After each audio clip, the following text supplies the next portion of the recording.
cycling tip for the day is, how do you optimize aerodynamics if you don't have access to a wind tunnel?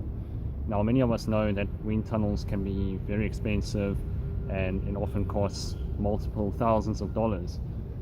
But the good news is that you don't need a wind tunnel to optimize your aerodynamics.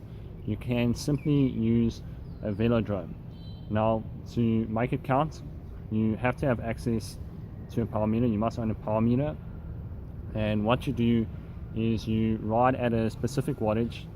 I'd say just ride at about 110% of your threshold power, because the higher the intensity of the ride, the more you will notice the changes in aerodynamics. So the greater the differences will reflect in your time. So let's say your threshold is 300 watts and you ride at 110%. It means you're riding at 330 watts. So you take your time, I'd say over about 2 laps. If you take it over 1 lap, you won't notice so much difference in time, but if you take it over 2 laps, you'll notice more of a difference. So take the time over 2 laps, and then you repeat this, and you keep repeating it until you find a good balance between aerodynamics and comfort.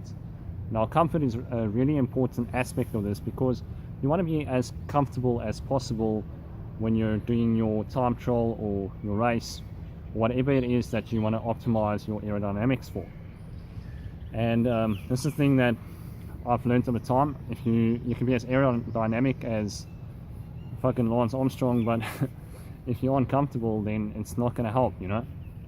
So yeah, you want to get as low as possible, minimize your frontal surface area as much as possible, and at the same time just be as comfortable as possible. And the only way you're really going to know how comfortable the ride is if you actually do it over the actual race distance that you want to do.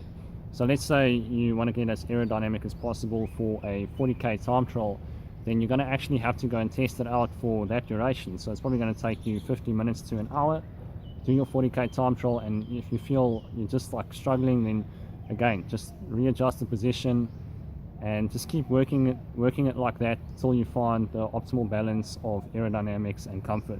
So that's really all there is to it. You just need a velodrome and a power meter, and you just use the lap function of your Garmin to see what times you're putting out at the same power. So you just keep the power as consistent as possible every time you test it. So that's really all there is to it.